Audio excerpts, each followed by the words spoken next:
Did you know? The Qiraji, Nerubians, and Mantid all share the same ancestor and came about by simple divergent evolution. Tens of thousands of years ago, when the old gods still reigned freely over Azeroth, there existed a race of proto-insectoid humanoids that were part of what Chris Metzen has dubbed the Black Empire. This empire was one of, if not the, first major empires that ruled over the planet, and was led by the old gods.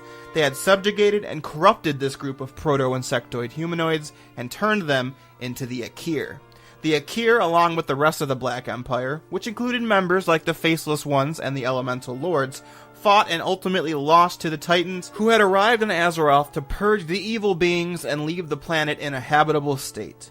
The Ahn'Qiraj somehow escaped being imprisoned beneath the earth or another plane of existence, much like the Old Gods or the Elemental Lords, and established their capital of Ahn'Qiraj in the southeastern desert of Kalimdor, which at this point was still a supercontinent the Titans had made before they left.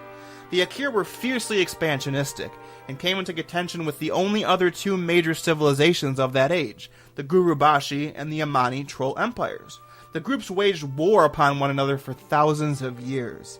Now cut to around 16,000 years ago, the Trolls inevitably won a victory of attrition over the Ahn'Qiraj, and the empire of Ahn'Qiraj was forced to split. One group headed north, one headed south, and a third group headed even further south in secret. The southernmost group of Ahn'Qiraj settled in the Dread Wastes of what would become Pandaria, and grow into the Mantid.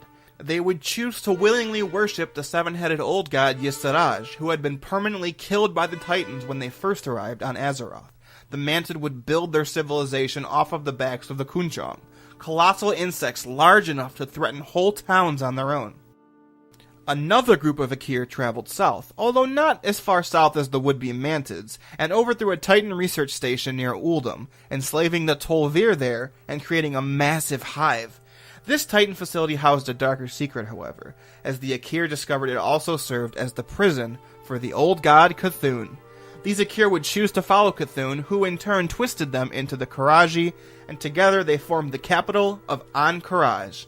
The Qiraji would spend the next thousands of years slowly building an army capable of overthrowing the rest of the planet, including twisted versions of the Tol'vir that once controlled the station, warped into the Obsidian Destructors. The Qiraji also commanded legions of Silithid, insect creatures that were born out of the Well of Eternity that the Titans had placed on Azeroth.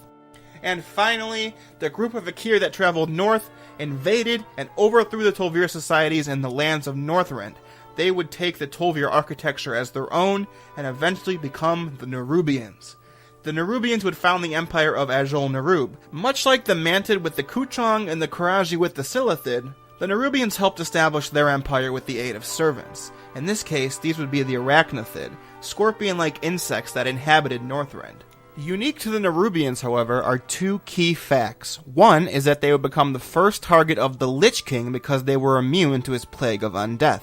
This 10-year conflict was known as the War of the Spider and would end with the near-universal destruction of the Nerubians, who were then resurrected into undeath and folded into the Scourge. The second unique trait of the Nerubians is that they seemingly did not worship or even harbor goodwill towards the old gods. This is evidenced by Seer Ixit, one of the few remaining non-Scourge Nerubians, who stated that as his people fled from the Lich King's forces during the War of the Spider, they dug too deeply in Azjol-Nerub and unearthed the Faceless Ones. These creatures, who were unequivocally loyal to Yogg-Saron, attacked the Nerubians as well, and it was because they faced this two-pronged assault that they would lose to the Lich King.